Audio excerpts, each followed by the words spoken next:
Hi students, good morning. ఈరోజు మన topic వచ్చేసి expression for intensity at interference pattern. మనకి ఏంటంటే ప్రీవియస్ క్లాస్లో మనం ఏం చెప్పుకున్నాము, సూపర్ పోజిషన్ ప్రిన్సిపల్ అంటే ఏంటి, నెక్స్ట్ ఇంటర్ఫియరెన్స్, ఆ ఇంటర్ఫియరెన్స్లో టైప్స్ చెప్పుకున్నాం, కన్స్ట్రక్టివ్ ఇంటర్ఫియరెన్స్, డిస్ట్రక్టివ్ ఇంటర్ఫియరెన్స్. అయితే ఈరోజు మనం చెప్పేది ఏంటంటే ఇంటర్ఫియరెన్స్ ఫామ్ అయినప్పుడు, ఇంటర్ఫియరెన్స్ ప్యాటర్న్ జరిగినప్పుడు మనకి ఆల్రెడీ కన్స్ట్రక్టివ్ ఇంటర్ఫియరెన్స్ జరిగితే రిజల్టెంట్ వేవ్ కి మాక్సిమం డిస్ప్లేస్మెంట్, మాక్సిమం ఇంటెన్సిటీ ఉంటుంది, అదేవిధంగా డిస్ట్రక్టివ్ ఇంటర్ఫియరెన్స్ లో మినిమం ఇంటెన్సిటీ ఉంటుంది అని చెప్పుకున్నాం. అయితే మనం ఈ క్వశ్చన్ లో ఏం చేద్దామంటే మాక్సిమం ఇంటెన్సిటీ, ఫస్ట్ అసలు ఇంటెన్సిటీకి ఒక డెరివేషన్ తీసుకుందాం. ఇంటెన్సిటీకి డెరివేషన్ ప్రూవ్ చేయాలి. నెక్స్ట్ వచ్చేసి మాక్సిమం ఇంటెన్సిటీ ఫామ్ అవడానికి కండిషన్స్ ఏంటి, మినిమం ఇంటెన్సిటీ ఫామ్ అవడానికి కండిషన్స్ ఏంటి, ఇది మనం ఈ క్వశ్చన్ లో ప్రూవ్ చేయాలి. ఇది ఏంటంటే important 4 marks question, wave optics లో ఇంపార్టెంట్ 4 మార్క్స్ క్వశ్చన్ ఇది. సో ఎగ్జామ్ లో క్వశ్చన్ ఇలా అడుగుతాడు, expression for intensity at interference pattern అని అడుగుతాడు. సో మీరు ఇందులో ఏం చేయాలి, ఫస్ట్ ఇంటెన్సిటీకి ఎక్స్ప్రెషన్ డిరైవ్ చేయాలి. తర్వాత మాక్సిమం ఇంటెన్సిటీ ఏ కండిషన్స్ దగ్గర ఫామ్ అవుతుంది, మినిమం ఇంటెన్సిటీ ఏ కండిషన్స్ దగ్గర ఫామ్ అవుతుంది అనేది ఫైండ్ అవుట్ చేయాలి. సో దీనికోసం నేనేం చేస్తానంటే ఫస్ట్ అసలు మనకి ఇంటర్ఫియరెన్స్ ప్యాటర్న్ అనేది ఎలా ఫామ్ అవుతుంది అనేది చూద్దాం. మనకి ఒక లైట్ సోర్స్ తీసుకుందాం. మనం ఏం చేద్దామమ్మా, ఫర్ ఎగ్జాంపుల్కి ఒక లైట్ సోర్స్, ఇది లైట్ సోర్స్ అనుకుందాం. లైట్ సోర్స్, దీని నుంచి లైట్ వస్తుంది అనమాట. దీనికి ఎదురుగా ఇక్కడ ఏం చేశారంటే నేను 2 స్లిట్స్ పెట్టాను. ఇది లైట్ సోర్స్, ఈ లైట్ సోర్స్ నుంచి లైట్ వేవ్స్ ప్రొడ్యూస్ అవుతా ఉంటాయి. నేనేం చేస్తానంటే ఇక్కడ ఒక స్లిట్, ఇక్కడ ఒక స్లిట్ పెట్టాను. స్లిట్ అంటే స్మాల్ హోల్ లాగా, కార్డ్బోర్డ్ కి ఒక స్మాల్ హోల్ ఎలా చేస్తామో నేను స్లిట్ అన్నాను. స్లిట్ మీన్స్ రెక్టాంగిల్ షేప్ లో ఉండే స్లిట్ అన్నమాట. సో ఈ స్లిట్ ని S1 అనుకున్నాను, ఈ స్లిట్ ని S2 అనుకున్నాను, S1 S2. అయితే the distance between these 2 slits are small d. ఈ 2 స్లిట్స్ మధ్య డిస్టెన్స్ వచ్చేసి స్మాల్ d అనుకున్నాను. అంటే ఇక్కడ ఒక హోల్ ఉంది, ఇక్కడ ఒక హోల్ ఉంది. ఈ రెండింటికి మధ్య సపరేటింగ్ డిస్టెన్స్ ఎంతమ్మా, స్మాల్ d. అయితే ఇప్పుడు ఇది లైట్ సోర్స్ కదా, ఈ లైట్ సోర్స్ నుంచి లైట్ ప్రొడ్యూస్ అయిందిగా, లైట్ వేవ్స్. ఈ ప్రొడ్యూస్ అయిన లైట్ వేవ్స్ ఈ స్లిట్ లో నుంచి వెళ్తుంది, ఈ స్లిట్ ద్వారా వెళ్తుంది లైట్ వేవ్స్ అనేవి. సో దీనికి ఈ స్లిట్ నుంచి కొంత డిస్టెన్స్ లో నేను ఇక్కడ ఎక్కడో స్క్రీన్ తీసుకున్నాను. This is the screen. The distance between these sources and the screen is capital D.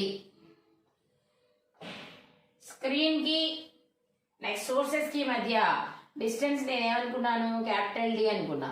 ఇంకోటి మీరు కంపల్సరీ గుర్తుపెట్టుకోవాల్సింది, మనకి ఇక్కడ తీసుకున్న సోర్సెస్ అనేవి కొహరెంట్ సోర్సెస్ అనుకోవాలి. ఇప్పుడు ఈ సోర్స్ తీసుకున్నాం కదా, దీని నుంచి లైట్ వేవ్స్ ప్రొడ్యూస్ అయ్యి దీని లోపలికి వస్తాయి. సో ఇదేంటంటే కొహరెంట్ సోర్సెస్. మనకి ఇంటర్ఫియరెన్స్ ప్యాటర్న్ ఫామ్ అవ్వాలి అంటే మనం తీసుకున్న లైట్ వేవ్స్ అనేవి దేని నుంచి ప్రొడ్యూస్ అవ్వాలమ్మా, కొహరెంట్ సోర్సెస్ నుంచి ప్రొడ్యూస్ అవ్వాలి. కొహరెంట్ సోర్సెస్ అంటే ఏంటి, same frequency or same wave length ఉండాలి, కాన్స్టెంట్ ఫేజ్ డిఫరెన్స్ ఉండాలి, దాన్ని మనం కొహరెంట్ సోర్స్ అంటాం. అయితే ఫర్ ఎగ్జాంపుల్ కి ఒకసారి చూడండి, ఇక్కడ లైట్ ప్రొడ్యూస్ అయింది కదా, ఈ సోర్స్ నుంచి లైట్ వస్తుంది కదా. సో ఈ స్లిట్ లోంచి ట్రావెల్ చేస్తూ ఉంది. సో ఇక్కడ నుంచి ఒక లైట్ వేవ్ అనేది ట్రావెల్ చేస్తుంది, ఇక్కడ నుంచి ఒక లైట్ వేవ్ అనేది ట్రావెల్ చేస్తుంది. ఇలా వెళ్తున్న ఈ లైట్ వేవ్స్ ఏమవుతాయి అయితే according to the superposition principle ప్రకారం ఏంటి, ఏవైనా 2 లైట్ వేవ్స్ మీడియంలో ట్రావెల్ చేస్తూ ఉన్నప్పుడు అవి రెండు కూడా సూపర్ ఇంపోజ్ అవుతాయి. అలా సూపర్ ఇంపోజ్ అవడం వల్ల మనకి ఏమవుతుందంటే ఒక న్యూ వేవ్ అనేది ఫామ్ అవుతుంది. ఆ న్యూ వేవ్ నే మనం ఇక్కడ సూపర్ పొజిషన్ ప్రిన్సిపల్ అంటాం. అయితే ఇక్కడ ఇంటర్ఫియరెన్స్ ఏంటి అంటే ఏవైనా 2 లైట్ వేవ్స్ అనేవి టూ లైట్ వేవ్స్ అనేవి మీడియంలో ట్రావెల్ చేస్తూ అవి రెండు సూపర్ ఇంపోజ్ అయినప్పుడు మనకి ఏమవుతుంది, రీడిస్ట్రిబ్యూషన్ ఆఫ్ లైట్ ఎనర్జీ జరుగుతుంది. రీడిస్ట్రిబ్యూషన్ ఆఫ్ లైట్ ఎనర్జీ, అప్పుడు మనకి అక్కడ ఇంటర్ఫీరెన్స్ ఫామ్ అవుతుంది. అయితే ఇంటర్ఫీరెన్స్ అనేది ఫామ్ అయినప్పుడు అక్కడ కన్స్ట్రక్టివ్ ఇంటర్ఫీరెన్స్ జరిగిందా, డిస్ట్రక్టివ్ ఇంటర్ఫీరెన్స్ జరిగిందా? మనకి కన్స్ట్రక్టివ్ ఇంటర్ఫీరెన్స్ జరిగితే మాక్సిమం ఇంటెన్సిటీ ఫామ్ అయింది, డిస్ట్రక్టివ్ ఇంటర్ఫీరెన్స్ జరిగితే minimum intensity of light form అయింది. So maximum intensity of light ఉంటే దాన్ని బ్రైట్ బ్యాండ్ అంటారు, అదే మినిమం ఇంటెన్సిటీ ఉంటే డార్క్ బ్యాండ్ అంటారు. సో మనం ఇక్కడ నుంచి ఒక లైట్ వేవ్ ఇలా వెళ్ళింది అనుకుందాం. సో ఇది S1 కదా, ఇక్కడ నుంచి ఒక లైట్ వేవ్ ఇలా వెళ్ళింది. ఇక ఫర్ ఎగ్జాంపుల్ స్క్రీన్ మీద ఎక్కడో ఒక P అనే పాయింట్ తీసుకోండి ఈ స్క్రీన్ మీద. నెక్స్ట్ ఇక్కడ నుంచి దిస్ ఈజ్ S2 కదా, ఈ S2 దగ్గర నుంచి కూడా ఒక లైట్ వేవ్ వెళ్ళింది అనుకుందాం. S2 దగ్గర నుంచి కూడా ఒక లైట్ వేవ్ వెళ్ళింది. సో ఈ మధ్యలో మనకి ఏం జరుగుతుందంటే ఇంటర్ఫీరెన్స్ ప్యాటర్న్ ఫామ్ అయింది. సో P అనే పాయింట్ దగ్గర నువ్వు ఇంటర్ఫీరెన్స్ ప్యాటర్న్ అబ్జర్వ్ చేస్తావు. సో అక్కడ ఇంటర్ఫీరెన్స్ ప్యాటర్న్ అబ్జర్వ్ చేస్తే మనకి రిజల్టెంట్ ఇంటెన్సిటీకి ఫార్ములా డెరైవ్ చేద్దాం. తర్వాత అక్కడ ఫామ్ అయింది మాక్సిమం ఇంటెన్సిటీ ఫామ్ అవ్వాలంటే కండిషన్ ఏంటి, మినిమం ఇంటెన్సిటీ ఫామ్ అవ్వాలంటే కండిషన్ ఏంటి ఫైండ్ అవుట్ చేద్దాం. సో ఫస్ట్ వేవ్ అంటే ఇక్కడ నేను ఇక్కడ మామూలుగా జనరల్గా లైన్ డ్రా చేశాను. యాక్చువల్గా ఇక్కడ ఏంటంటే ఇలా వేవ్ ఫామ్ లో లైట్ వేవ్ వెళ్తుంది, ఇక్కడ కూడా వేవ్ ఫామ్ లో లైట్ వేవ్ వెళ్తుంది. సో లైట్ వేవ్ ఇలా ట్రావెల్ చేసినప్పుడు ఈ లైట్ వేవ్ యొక్క డిస్ప్లేస్మెంట్ మనం y1 అనుకుందాం. The displacement of the first wave y1. So the displacement of the second wave ఎంత అంటే y2. The displacement of the second wave ఎంతమ్మా, y2. ఇప్పుడు ఈ డిస్ప్లేస్మెంట్స్ మనం రాసి దాని నుంచి ఇంటెన్సిటీకి ఫార్ములా డెరైవ్ చేద్దాం. సో దానికోసం నేను ఏం చేస్తానంటే first the displacement of the first wave, first wave displacement ఎంత, డిస్ప్లేస్మెంట్ ఈక్వేషన్ వేవ్ మోషన్ లో నేర్చుకున్నారు, y is equal to a sin omega t. ఓకేనమ్మా. అయితే మనకి ఇక్కడ ఫస్ట్ వేవ్ యొక్క ఈక్వేషన్ ఏంటి అంటే y1 is equal to a sin omega t. y1 equal to ఏమనుకున్నాం, a sin ఒమేగా t. అదేవిధంగా మనం y2 రాద్దాం. y2 ఈజ్ ఈక్వల్ టు ఏంటి, మనకి కోహరెంట్ సోర్సెస్ కాబట్టి ఫేజ్ డిఫరెన్స్ ఉంటుంది. సో y2 ఏమనుకుందాం అంటే a sin omega t, phase difference ఉంటుంది కాబట్టి ఒమేగా t ప్లస్ 5. ఫస్ట్ ఈ టూ ఈక్వేషన్స్ గుర్తుపెట్టుకోండి.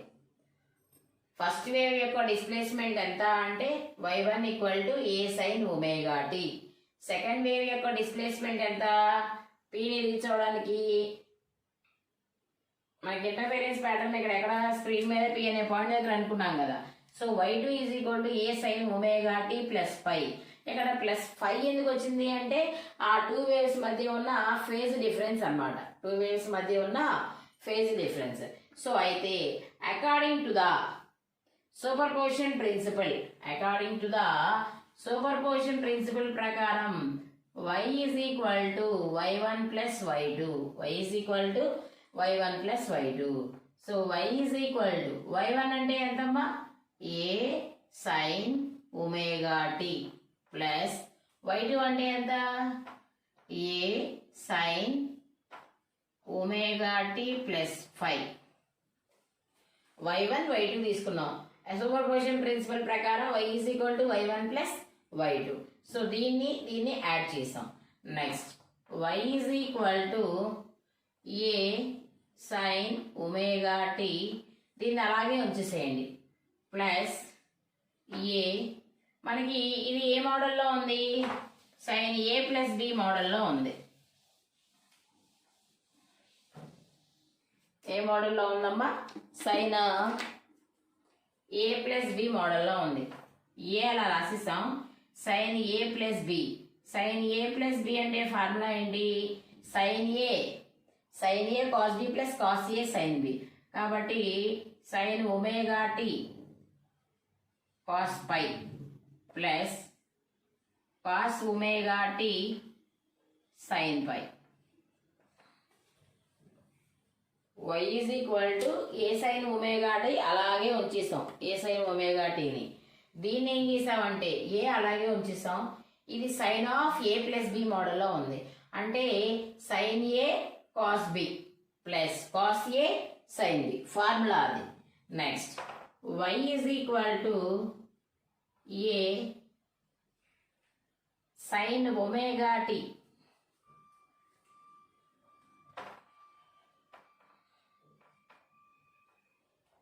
సైన్ ఒమేగా టీ ఏం లోపలికి మల్టిప్లై చేసేయండి. A sine omega T cos phi plus A cos omega T sine pi.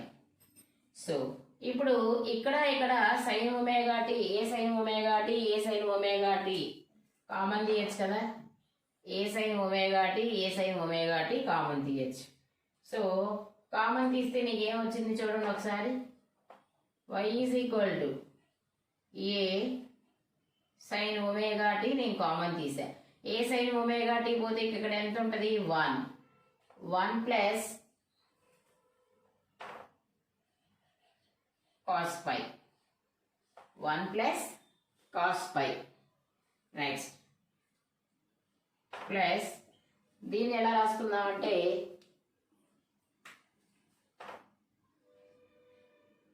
A sine phi cos omega T. ఏం లేదు, sine pi ముందు రాసే cos omega tea అటువైపు రాసా.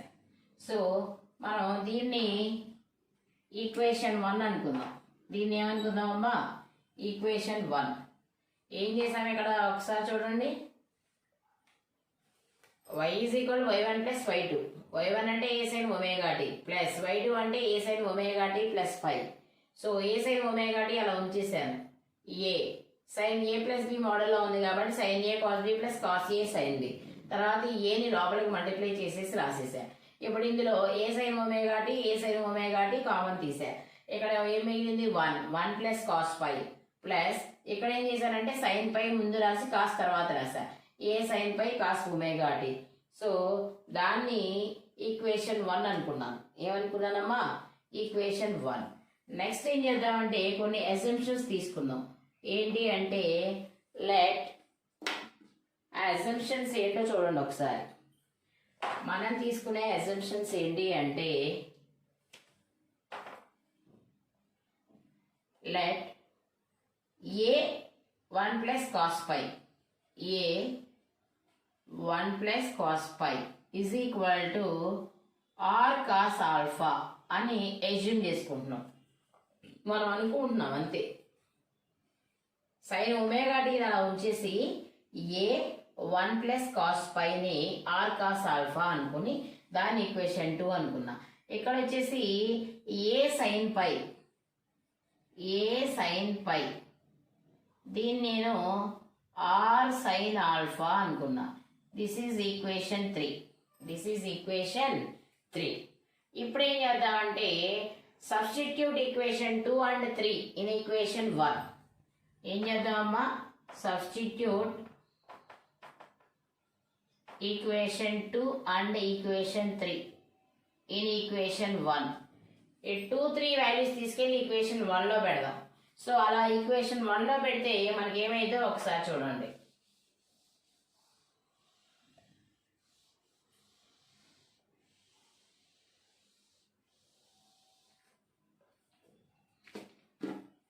ఈక్వేషన్ 1 ఇదే కదా.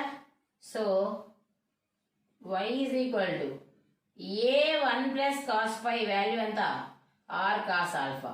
కాబట్టి ఆర్ ముందు ఇది రాద్దాం, sine omega T cos alpha. నేను ఏం చేశాను, సైన్ ఒమేగా టీ అలాగే ఉంది. ఏ 1 ప్లస్ కాస్ పై ప్లేస్లో ఆర్ కాస్ ఆల్ఫా పెట్టాను ప్లస్ ఏ సైన్ పై అంటే ఎంతమ్మా ఆర్ సైన్ ఆల్ఫా కదా. కాబట్టి ఆర్ సైన్ ఆల్ఫా రాసిస్తా. ఏం మిగిలింది, కాస్ ఒమేగా టీ మిగిలింది, కాస్ ఒమేగా టీ మిగిలింది. ఓకే, ఇప్పుడు ఒకసారి చూడండి. y ఈజ్ ఈక్వల్ టు రెండిట్లో ఆర్ కామన్ తీద్దాం. సో ఆర్ కామన్ తీస్తే ఏం మిగిలింది ఇక్కడ, sine omega T cos alpha plus cos omega T sine alpha. ఏది ముందు రాసినా ప్రాబ్లం లేదు. సో ఇప్పుడు ఇది ఏ మోడల్లో ఉంది, sine A cos B plus cos A sine B. So sine A plus బిగా రాయొచ్చుగా. So y is equal to R sine of A plus B అంటే omega T plus alpha. This is equation 4. దీన్ని మనం equation 4 అనుకుందాం. ఏం చేసామమ్మా, equation 1 అయిపోయాక 2, 3 అని 2 assumptions చేసుకున్నాం. ఈ 2, 3 తీసుకెళ్ళి ఈక్వేషన్ 1లో పెట్టాం.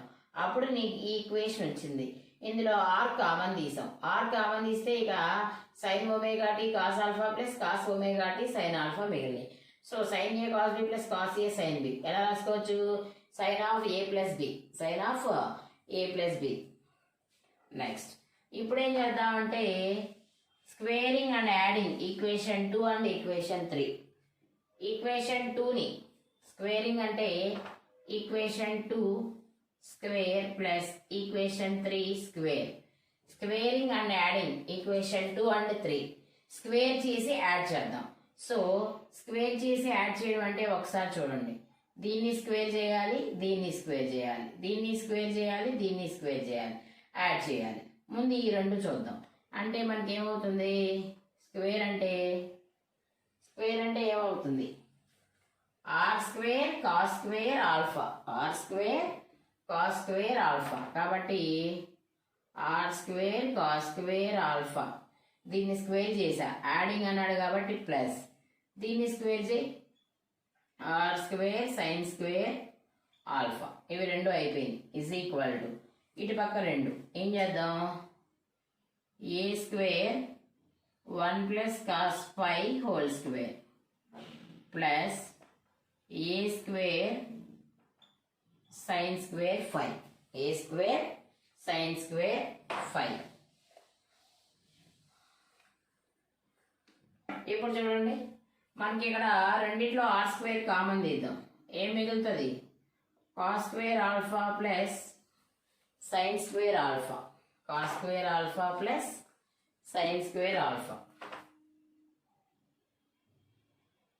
Sign square alpha is equal to ఇక్కడ A square 1 plus cos 5 whole square అంటే A plus B whole square మోడల్లో ఉంది. A plus B whole square formula ఏంటి, A square plus B square plus 2ab, A square plus B square plus 2ab. So A square అంటే 1 square 1 plus B square అంటే cos square pi plus 2ab, 2 A అంటే 1, 2 into 1 2, B అంటే cos pi కాబట్టి 2 cos pi అయిపోయింది plus A square sine square పై ఇక్కడ ఉన్నది రాసేస్తాం. ఇప్పుడు నేనేం చేస్తున్నానంటే ఈ ఏ స్క్వేర్ని లోపలికి మల్టిప్లై చేద్దాం. ఇక్కడ చూడండి, cos square alpha plus sine square value ఎంత 1.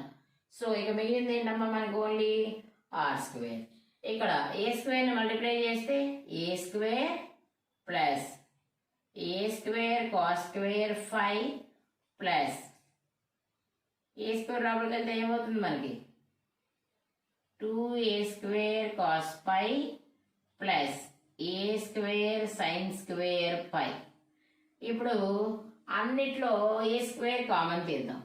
సో ఏ స్క్వేర్ కామన్ తీస్తే మనకి ఏమవుతుంది చూడండి, ఇక్కడ ఏ స్క్వేర్ కామన్ తీస్తే 1 ప్లస్ ఇక్కడ ఏం మిగిలింది కాస్ స్క్వేర్ పై. ముందు ఇది రాద్దాం, ఏ స్క్వేర్ పోతే ఎంత మిగులుతుంది సైన్ స్క్వేర్ పై ప్లస్ ఇది ఎంతమ్మా 2a square cos pi, 2a square cos pi. So R square is equal to A square 1 cos square pi plus sine square pi value ఎంత 1 plus 2a square cos pi. So R square is equal to A square 1 plus 1 2, 2 plus 2 2 plus 2 కదా, 2 plus 2a square cos పై వచ్చింది మనకి. So ఇప్పుడు ఏం చేద్దామంటే R square is equal to A square, మనకి రెండిట్లో 2 common తీద్దాం. సో రెండిట్లో 2 కామన్ తీస్తే మనకి ఏమవుతుందమ్మా 2a స్క్వేర్, ఈ 2 బయటకు వచ్చేసింది. ఇక ఏం మిగులుతుంది మనకి ఇక్కడ 1 plus 2a square cos pi. So R square is equal to A square 1 plus 1 2a square cos pi. So R square is equal to A square 1 plus 2a square cos phi plus 2a square sine square phi. ఇప్పుడు అన్నిట్లో A square common తీద్దాం. So రెండిట్లో 2 common తీస్తే మనకి ఏమవుతుందమ్మా 2a square, ఈ 2 బయటకు వచ్చేసింది. ఇక ఏం మిగులుతుంది మనకి ఇక్కడ 1 2 కామన్ తీసేస్తాం. మనకి ఇక్కడ 2 కామన్ తీస్తే A square plus A square cos phi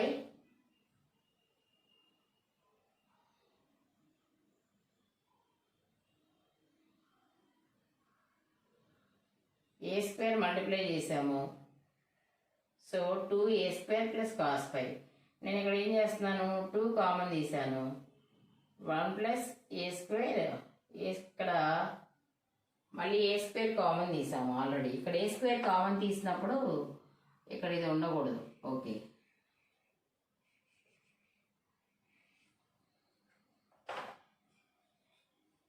A square common తీస్తున్నాం కదా అన్నిట్లో, అప్పుడు ఇక్కడ కామన్ వస్తుంది, 2 కాస్ పై మిగులుతుంది. సో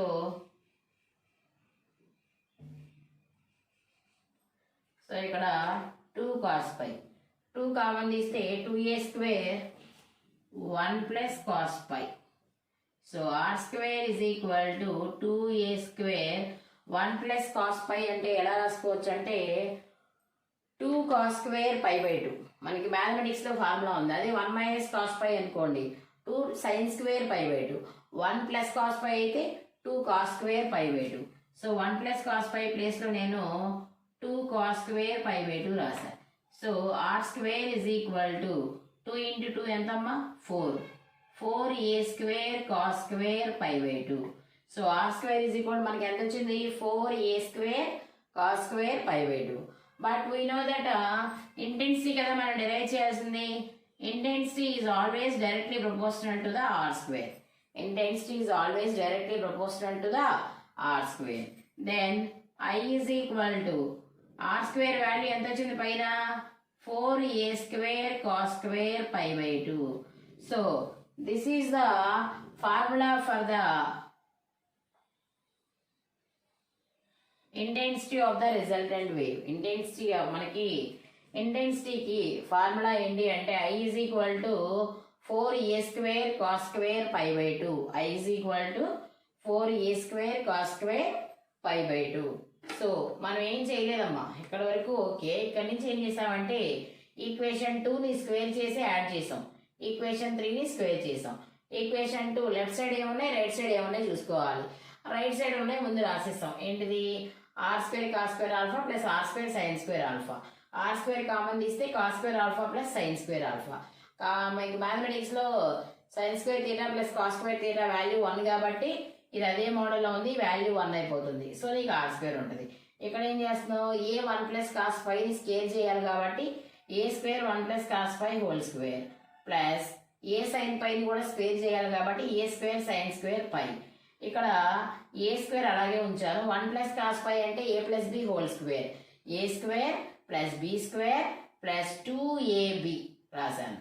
ఇది ఇలాగే ఉంచేసాను. ఈ ఏ స్క్వేర్ని లోపలికి మల్టిప్లై చేశాను. మొత్తంలో ఏ స్క్వేర్ కామన్ తీసాను. ఇక్కడ 1 ఉంది ప్లస్ ఏ స్క్వేర్ పోతే కాస్ స్క్వేర్ పై ప్లస్ ఇక్కడ ఏ స్క్వేర్ పోతే సైన్ స్క్వేర్ పై ప్లస్ ఇక్కడ ఏం మిగలాలి 2 కాస్ పై ఉండాలి. ఇక్కడ ఏమి ఉండాలమ్మా, ఎందుకంటే ఇందులోంచి కూడా మనం ఏ స్క్వేర్ బయటికి తీయాలి కదా, 2 కాస్ పై ఉండాలి. సో ఇప్పుడు ఏ స్క్వేర్ అలాగే ఉంది. 1 ప్లస్ కాస్ స్క్వేర్ పై ప్లస్ సైన్ స్క్వేర్ పై value 1 plus 2 cos phi. 1 plus 1 ఎంత 2, 2 ప్లస్ 2 కాస్ పై. 2 కామన్ తీసాను. 2 కామన్ తీస్తే 2a స్క్వేర్ 1 ప్లస్ కాస్ పై. మనకు మళ్ళీ ఫార్ములా ఉంది. సో 1 ప్లస్ కాస్ పై అంటే 2 cos square pi by 2. So 2 cos square pi by 2 తీసుకుంటే 2 into 2 ఎంత 4, 4a square cos square pi by 2 వచ్చింది ఆర్ స్క్వేర్ వాల్యూ. సో ఇక్కడ దీని నుంచి మనం ఆర్ వాల్యూ కూడా రాయొచ్చు. ఆర్ ఈక్వల్ టు ఏం రాయొచ్చు, 2a cos phi by 2. Square పోతే both sides 2a cos phi by 2. మనకు తెలిసింది I proportional to R square. So I is equal to 4a square cos square pi by 2. This is the expression for the intensity అంటే interference కి ఇంటెన్సిటీకి formula. అయితే మనకి minimum intensity ఎప్పుడు form అవుతుంది, maximum intensity ఎప్పుడు ఫామ్ అవుతుంది అనేది మనం కండిషన్స్ చెప్పాలి. మినిమం ఇంటెన్సిటీ ఎప్పుడు ఫామ్ అవుతుంది, నెక్స్ట్ మ్యాక్సిమం ఇంటెన్సిటీ ఎప్పుడు ఫామ్ అవుతుంది. ఫస్ట్ మనం మినిమం ఇంటెన్సిటీకి కండిషన్స్ చెప్తాం. మినిమం ఇంటెన్సిటీకి కండిషన్స్ ఏంటి అంటే, ఇఫ్ 5 ఈజ్ ఈక్వల్ టు 5 ప్లేస్లో మనం పై 3 పై 5 పై సో ఆన్ 2n ప్లస్ 1 పై ఇవి పెట్టినప్పుడు మీకు ఐ వాల్యూ అనేది I is equal to I minimum is equal to 0 అయిపోతుంది. I minimum is equal to 0. ఎందుకని అంటే పై పెట్టామనుకో 5 ప్లేస్లో పై అంటే ఎంత 180. 180/2 ఎంత 90. అంటే కాస్ 90 వాల్యూ 0. కాస్ 90 0 అంటే టోటల్ వాల్యూ 0. అంటే ఇంటెన్సిటీ 0 అయిపోతుంది. ఇంటెన్సిటీ ఏమవుతుందమ్మా 0 అయిపోతుంది. ఇక్కడ n ఏంటంటే మనం n ప్లేస్లో 0 1 2 సో అని తీసుకోవచ్చు. ఒకవేళ నీకు మ్యాక్సిమం ఇంటెన్సిటీ కండిషన్ కావాలి. సో మ్యాక్సిమం ఇంటెన్సిటీ కండిషన్స్ ఏంటి అంటే if 5 is equal to 0 2 pi 4 pi so on 2n pi. So I maximum is equal to మనం 5 ప్లస్ ఏదైనా పెట్టచ్చు. 0 పెట్టండి కాస్ 0 1 కాస్ 0 ఎంత 5 ప్లేస్లో 0 0/2 0 cos square 0 cos 0 1 1 into 4a square ఏమవుతుందమ్మా I maximum is equal to 4a square. అంటే intensity minimum అవ్వాలి అంటే ఈ కండిషన్ తీసుకోవాలి. ఇంటెన్సిటీ మ్యాక్సిమం అవ్వాలి అంటే ఈ కండిషన్ తీసుకోవాలి. ఇక్కడ కూడా వేరే n ఈక్వల్ టు మనం n ఈక్వల్ టు ఎంత తీసుకుందాం ఇక్కడ ఫస్ట్ మనకి 0 అవ్వాలి కదా కాబట్టి n ఈక్వల్ టు 0 1 2 సో అని తీసుకుంటాం అనమాట. ఇది ఇంటెన్సిటీకి ఫార్ములా. ఇవి వచ్చేసి మినిమం ఇంటెన్సిటీకి కండిషన్స్ మ్యాక్సిమం ఇంటెన్సిటీకి కండిషన్స్. ఈ క్వశ్చన్ చాలా చాలా ఇంపార్టెంట్, మనకి చాలా మోస్ట్ ఇంపార్టెంట్ క్వశ్చన్ వేవ్ ఆప్టిక్స్లో 4 మార్క్స్కి చాలాసార్లు పబ్లిక్ ఎగ్జామ్లో అడిగాడు. సో ఇది కంపల్సరీ నేర్చుకోవాలి. Okay, thank you.